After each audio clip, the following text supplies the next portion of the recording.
들고 걸어가라 하시니. 아멘. 예, 하나님의 말씀입니다. 예, 오늘 일부 예배 나오신 여러분들, 주님의 이름으로 축복합니다.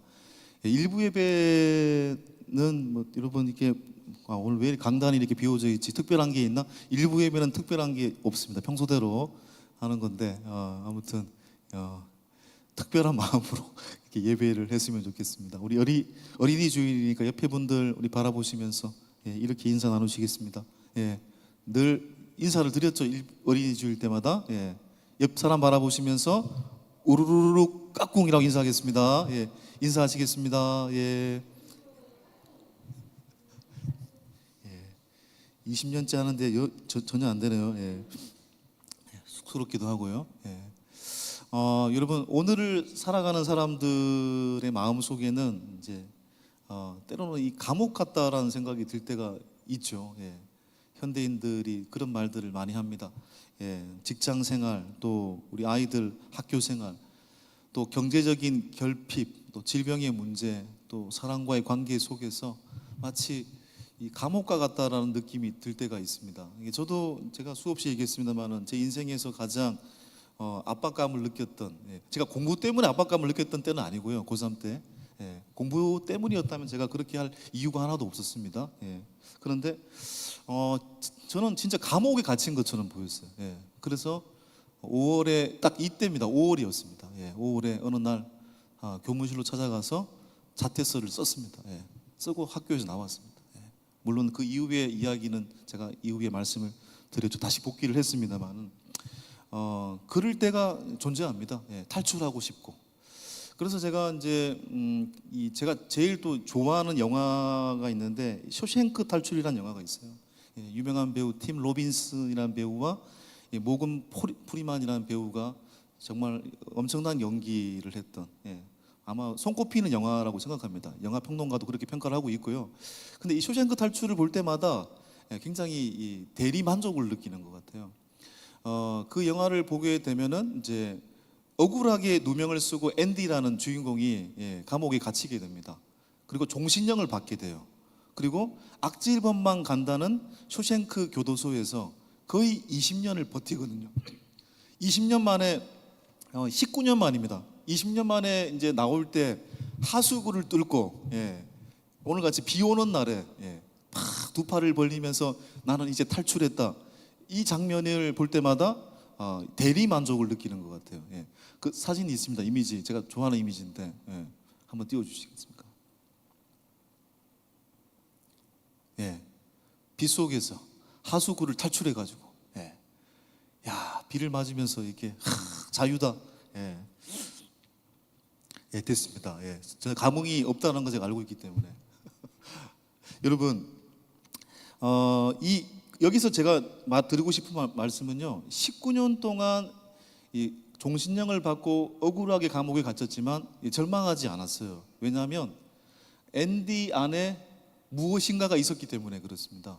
탈출했다라는 성공이 중요한 게 아니고 어떻게 19년을 버티게 했을까? 그 안에 무엇이 있었길래 그렇게 버티게 했을까? 이게 초점이라는 거죠. 우리에게 중요한 것은 환경보다, 환경은 어려울 수 있죠. 안 어려운 사람 없더라고요. 만나서 얘기를 나눠보면 조금씩 크고 작은 문제일 뿐 인생은 언제나 문제의 연속입니다. 근데 중요한 것은 그 문제보다 더 크신 누군가를 바라보면서 우리 안에 무엇으로 채우며 살고 있는가가 더 중요하다는 걸 알게 됩니다. 우리 안에 무엇이 있는가? 우리를 버티게 하는 그 무엇은 무엇일까? 이걸 말하고 싶은 것입니다. 여러분, 우리 안에 무엇을 채워야 될까요? 우리 안에 무엇이 있어야 이 시대가 어렵습니다만은 이 어려운 시대를 이겨낼 수 있을까요? 오늘 평범하지만 오늘 이 본문을 통해서, 오늘 제가 메인 스피커는 제가 오늘 아니고 2, 3부에 우리 교육 목사님께서 오늘 설교를 하시는데 저는 좀 오늘 가벼운 마음으로 좀 1부, 4부 이렇게 설교를 하려고 합니다. 내 안에 무엇이 있어야 될까? 첫 번째, 우리 안에 이런 마음이 있어야 됩니다. 주님과의 친밀함이 있어야 됩니다. 여러분, 누군가하고 친하다, 특별히 유명한 사람일수록 그 사람과 친하다, 굉장히 이게 뭔가 마음에 즐거움과 안도감과 그런 게 있잖아요. 사실은 힘이 센 사람과 내가 친하다, 이건 뭐 값으로 매길 수 없는 든든함이잖아요. 근데 여러분, 세상의 통치자이고 창조주이시고 전능하신 그 하나님, 그 주님과 친밀함을 갖게 되는 것, 게임 끝인 거죠. 시편 2편 12절에 보면은 다윗이 여러 번 제가 인용을 했습니다만은 이런 고백을 해요. 시편 2편 12절에 그의 아들에게 입맞추라. 그렇지 아니하면 진노하심으로 너희가 길에서 망하리니.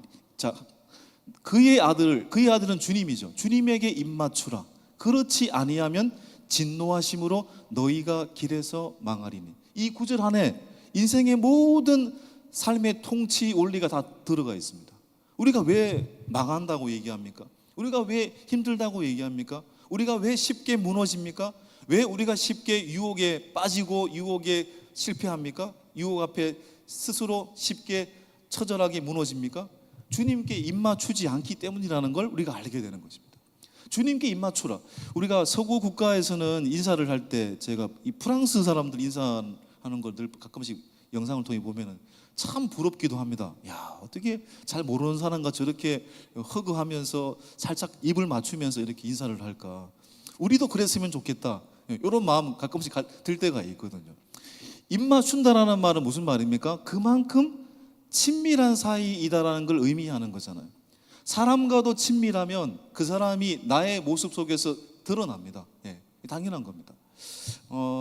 루마니아의 공산정부 시절에, 차우세스쿠 시절이었을 겁니다. 그 시절에 고문을 받았던 범브란트라는 목사님이 계십니다. 범브란트 목사님은 이 세상에는 두 부류의 무신론자가 존재한다. 첫 번째 무신론자는 주님을 아예 거부하는 무신론자가 있다. 그런데 진짜 문제는 두 번째 무신론자다. 두 번째 무신론자는 누굽니까? 주님을 믿는다고 고백하고 선포하지만 삶 속에서는 전혀 믿음의 열매가 없는 사람, 바로 그 사람이 실질적인 무신론자다, 이렇게 이야기를 했습니다. 여러분, 우리가 인생을 살면서 주님과 입맞추는 교제를 나눌 정도로 주님과 친밀한 관계를 맺어야 우리가 인생에서 그 어떤 이 어려움도 성공할 수 있고 극복할 수가 있는 겁니다. 나는 교회 다녀봐도 소용없더라, 이런 말들 많이 하죠.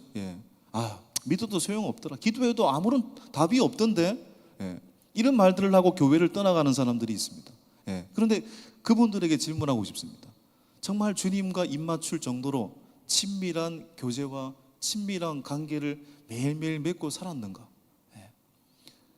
여러분, 그렇지 않으면 오늘 12절에 나와 있잖아요. 망하게 될 것이다. 이 당연한 것입니다. 여러분, 오늘 우리 심령 안에 그 영화에 나오는 앤디처럼 20년 동안 종신령을 받고 감금된 사람은 없잖아요, 지금 현재. 그런데 그 사람도 그 마음 안에 무엇인가가 있었기 때문에 그걸 이겨냈잖아요.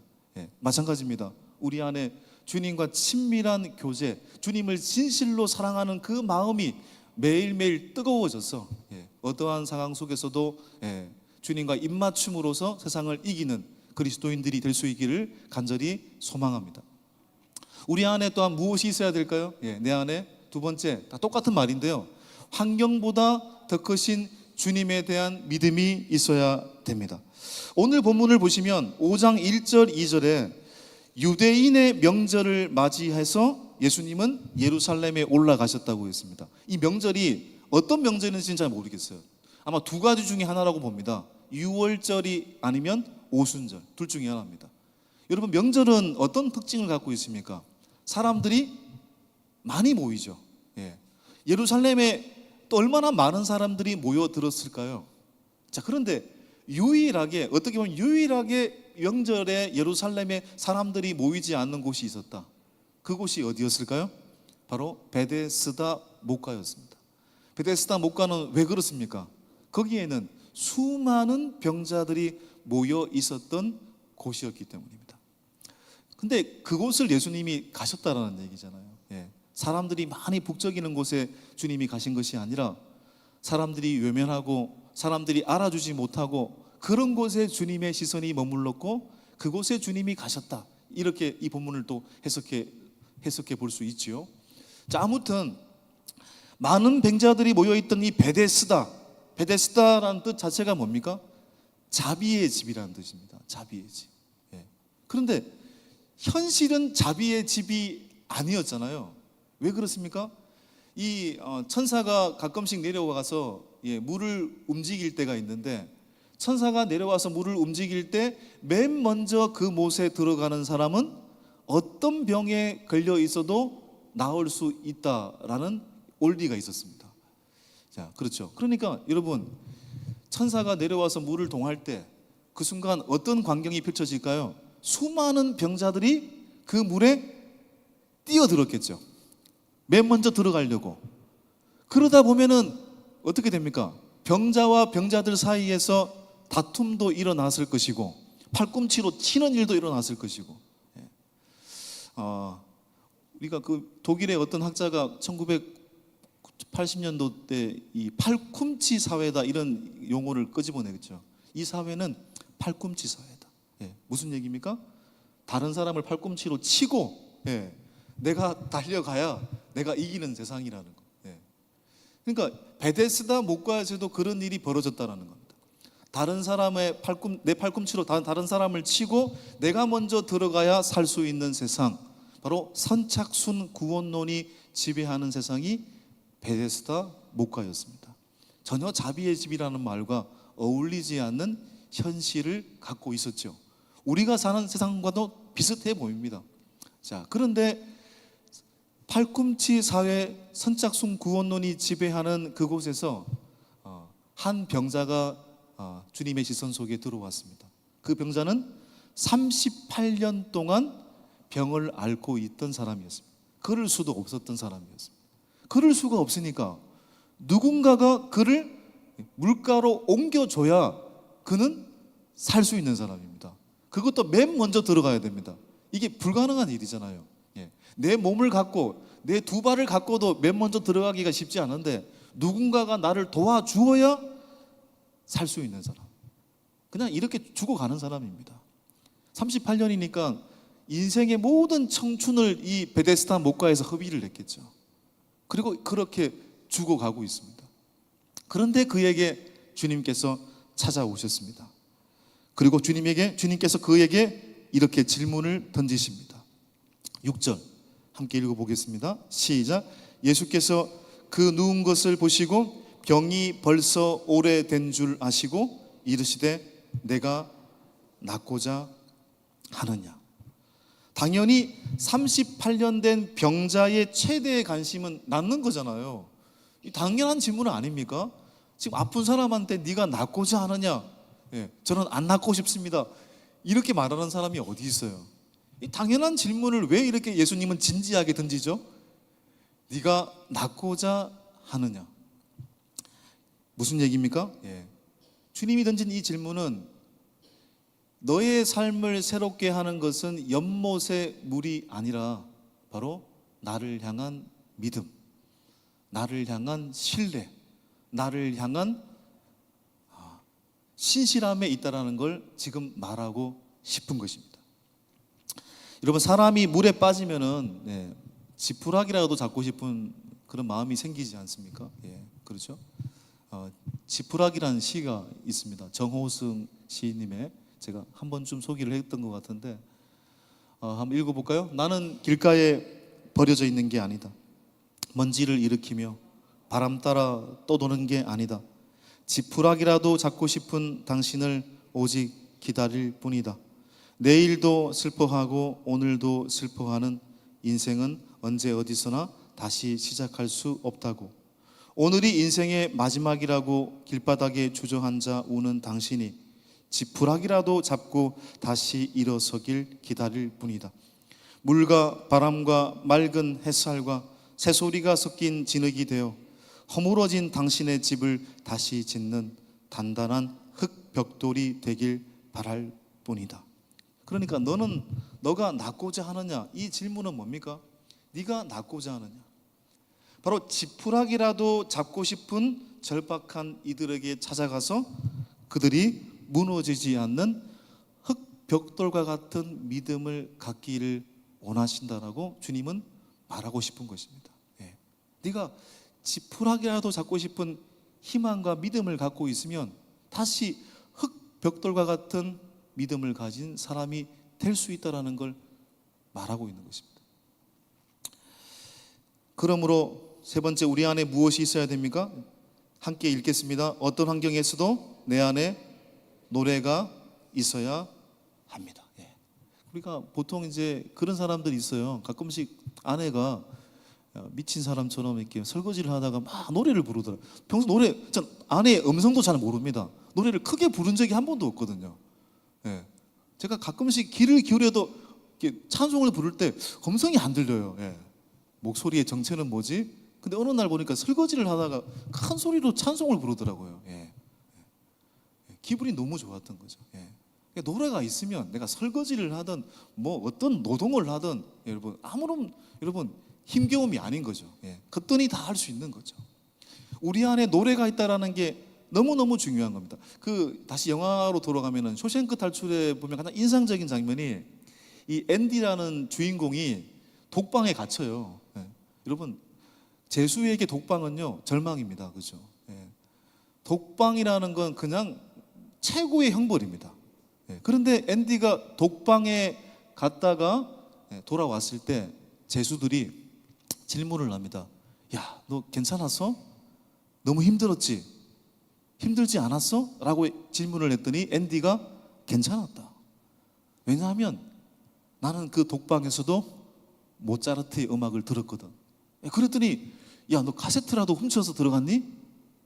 그게 아니라 머리와 가슴을 만지면서 이 안에 음악이 있었거든. 노래가 흐르고 있었거든. 진짜 인상적인 장면이죠.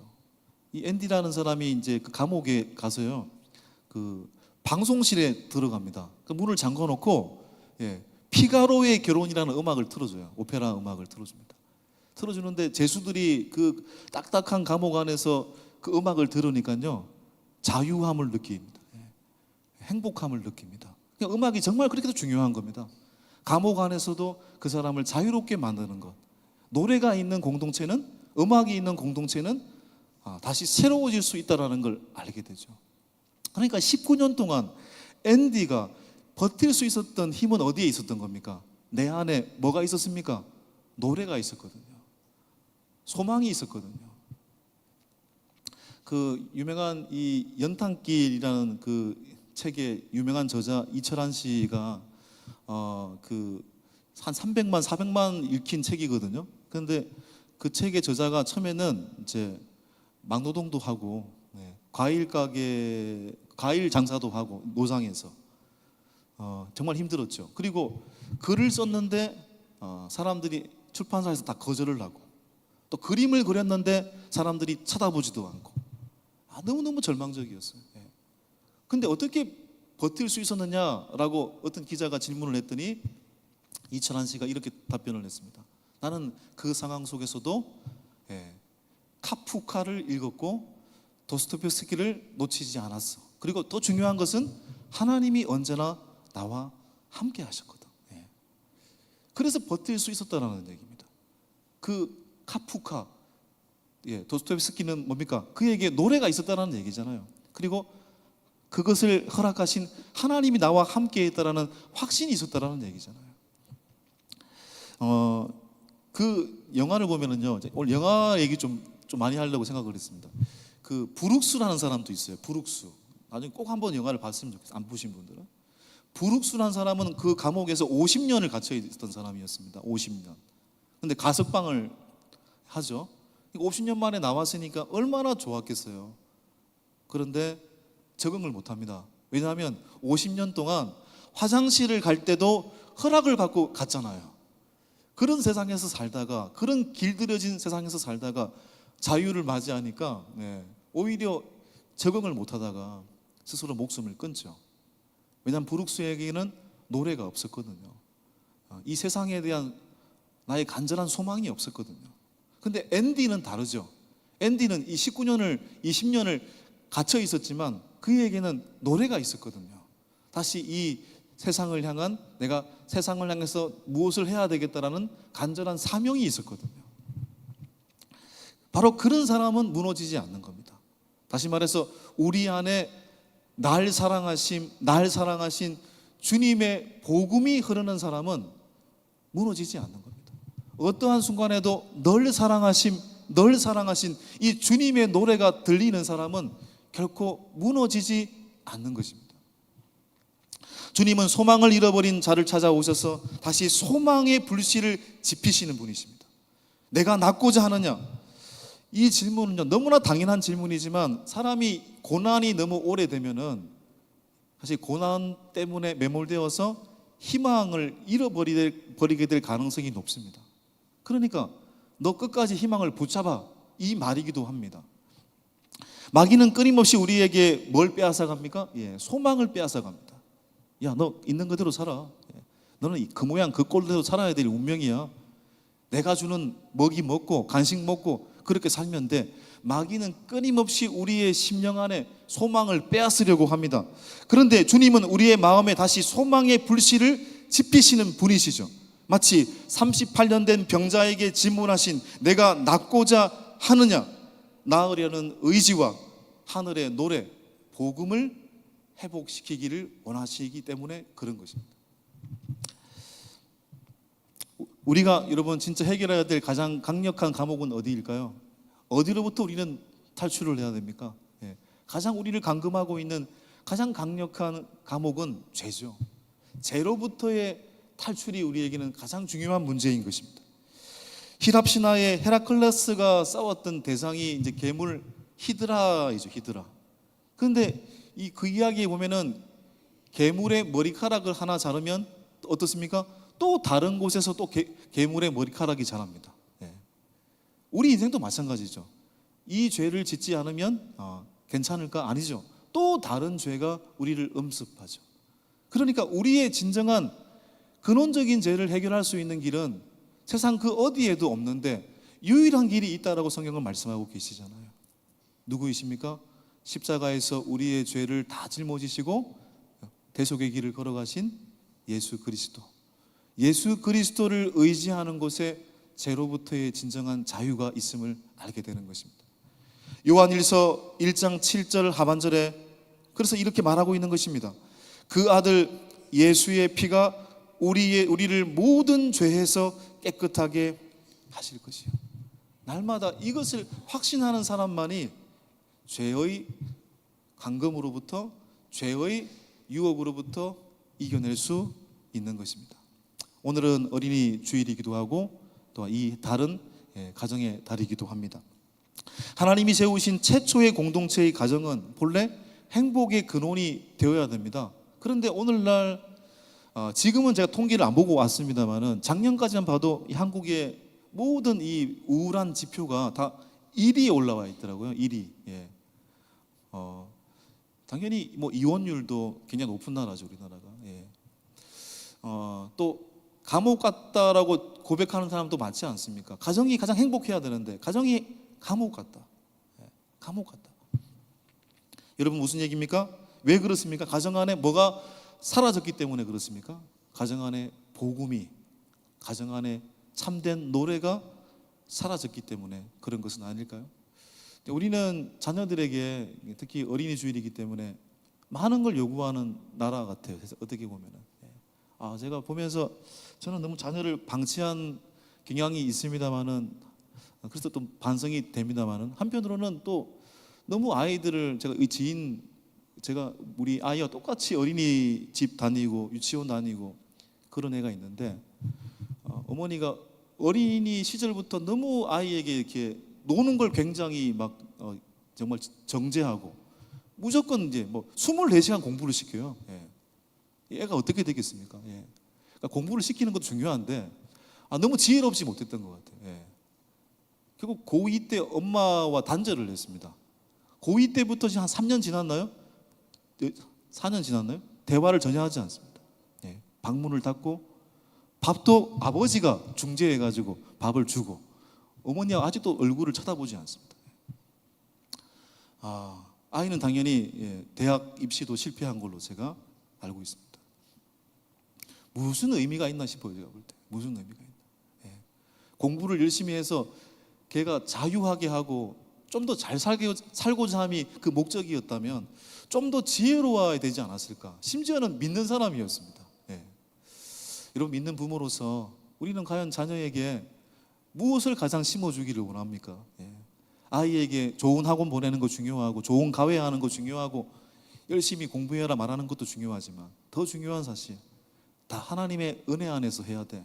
하나님의 지혜 안에서 해야 돼. 복음을 놓치지 않게 하는 것, 하나님의 말씀을 놓치지 않게 하는 것, 그것이 부모가 자녀에게 해야 될 첫 번째 아니겠습니까? 그 노래를 잃어버리지 않아야 이 어려운 시절을 이겨낼 수 있지 않겠습니까? 우리 공동체도 마찬가지죠. 우리의 삶 속에 뭐가 문제일까? 알고 보면 우리 안에 이 복음이 사라졌기 때문일 겁니다. 우리 안에 이 복음의 노래가 사라졌기 때문에 우리는 원망하고 불평하고 삶을 포기할 때가 많은 겁니다. 그러니까 이 5월을 맞이해서 다시 한번 우리의 삶과 공동체 안에 예수의 복음이 충만히 깃들고 그 주님의 노래가 우리 안에서 늘 충만히 거할 수 있도록 우리부터가 먼저 주님께 입맞추는 삶을 살고 어떠한 경우에도 복음의 노래를 놓치지 않는 삶을 살아감으로 말미암아 우리를 통해서 우리의 자녀가 함께하는 모든 사람들이 또 주님을 알게 되고 또 주님의 능력 안에서 충만한 인생을 살아가는 복된 이 한 달이 될 수 있기를 주님의 이름으로 간절히 축복합니다. 복음이 깃드는 이 하루가 되고 충만한 이 한 달이 될 수 있기를 주님의 이름으로 축원합니다.